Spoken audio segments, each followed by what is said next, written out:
These are 5 creatures from the books not in the Harry Potter films. I am not including the Fantastic Beasts films in this. I am no great fan of them, but never mind them for now. I wonder if we will get these creatures in the HBO series.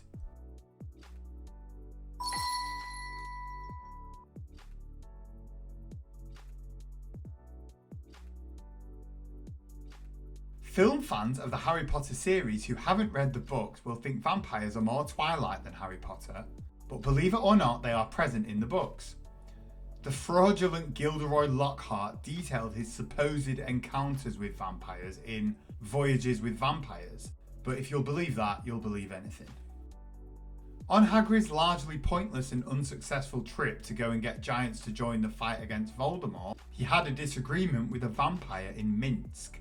Not really sure what this entails, as the books give us no more detail than this, but imagine how fun it would be for HBO to depict Hagrid's trip to see the giants in the TV series, and depict his run-in with an Eastern European vampire. The only vampire we actually see in the book series is in the Half-Blood Prince book during Slughorn's Christmas party. A friend of Slughorn's, Eldred Warple, spent time living amongst vampires and brought one along with him to the party, called Sanguini.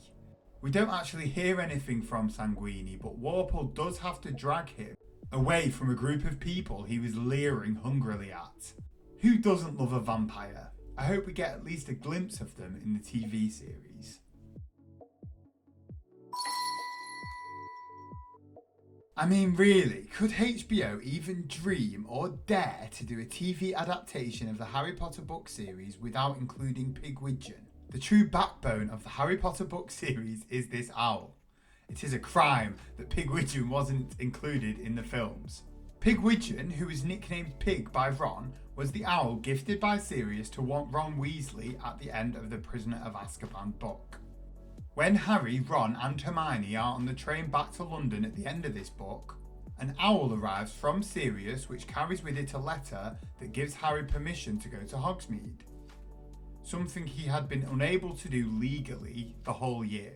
It also includes a note from Sirius saying as it is his fault that Ron no longer has a rat, he thought he could have the owl.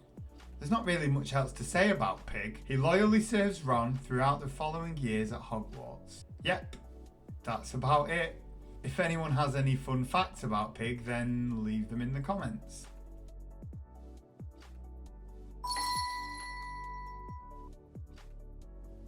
Okay, I am being cheeky here. Yes, Crookshanks was part of the Prisoner of Azkaban film, but I don't feel like Crookshanks' importance in this story was translated properly in the film. I'm not even being sarcastic. Crookshanks was a really smart cat who was actually in cahoots with Sirius Black throughout this film. Until we discover the truth about Sirius Black at the end of this book, we are led to believe that evil Crookshanks is just trying to eat Scabbers, because Scabbers is a rat and Crookshanks is a cat. Which, to be fair, thinking about it, would that even make Crookshanks evil? No, not really. Cats eat rats, it's just what they do.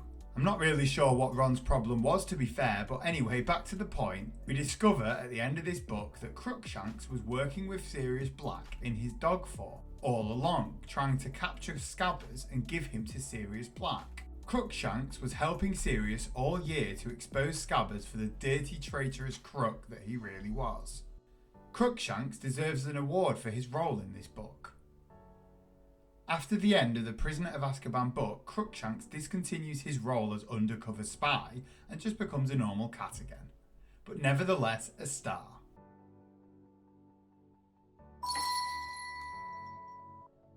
Nfas are small black fluffy creatures with long snouts similar to a platypus. Obviously they get a bit of fame in the Fantastic Beasts films but get nothing in the Harry Potter films despite being in the books. Let's give them the moment of glory in the HBO TV series that they deserve. Their tenure in the Harry Potter books is short but sweet.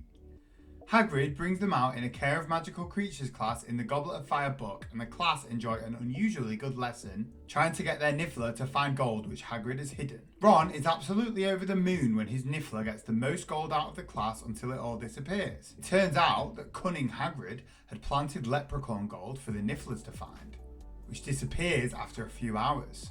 In terms of the Harry Potter books, the Nifflers are a one-hit wonder, but every character and creature deserves its moment in the HBO series. On a side note, if Nfas exist, why is anyone poor in this world?